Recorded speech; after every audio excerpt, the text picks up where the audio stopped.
একেই বলে যে রাধে সে চুলো বাঁধে। দুই বাংলার জনপ্রিয় অভিনেত্রী জয়া আহসানের ক্ষেত্রে অবশ্য বলা যায় যে অভিনয় করে সে কৃষিকাজও পারে। শীতের মৌসুমে সকলেরই মন কাড়ে সবুজে ঘেরা প্রকৃতির অনবদ্য রূপ। এই দৃশ্য থেকে মুখ ফেরানো দায়। অভিনেত্রী জয়া আহসানকে দেখা গেছে কিছুদিন আগেই মুম্বাই ফিল্মফেয়ার অ্যাওয়ার্ড অনুষ্ঠানে উপস্থিত হয়েছিলেন জয়া। সেখানে জামদানি পোশাক খানিকটা ভিন্নভাবে পরিধান করে সমালোচনার মুখে পড়েন তিনি।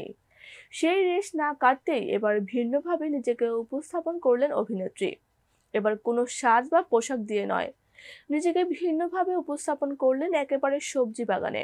মঙ্গলবার সামাজিক যোগাযোগ মাধ্যমে একটি ভিডিও শেয়ার করেছেন জয়া, যেখানে ভিন্নভাবে দেখা মেলে তার। একটি সবজির খামারে সময় দিচ্ছেন জয়া আহসান। শুধু তাই নয়, বাংলা কৃষকদের মতোই হাতে কাস্তে নিয়ে ব্যস্ত হয়ে পড়েছেন সবজি তুলতে। ফুলকপি থেকে শুরু করে ধনেপাতা, শালগম কি না ছিল সেই খামারে, সবই যত্নের সঙ্গে কাস্তে দিয়ে কাটছেন আর তুলছেন। যদিও খামারটা কার বা কোথায় সেই বিষয়ে কিছুই উল্লেখ করেননি জয়া।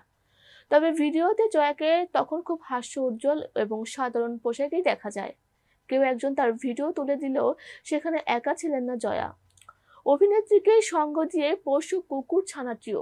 সেই ভিডিওর ক্যাপশনে জয়া লিখেন, ময়লার হাত মাথায় রোদ, প্রকৃতির সাথে হৃদয়, কৃষি জীবনের শ্রেষ্ঠ। তবে ভিডিওটি দেখে জয়ার ভক্ত অনুরাগীরা প্রশংসায় ভাসিয়েছেন এই অভিনেত্রীকে।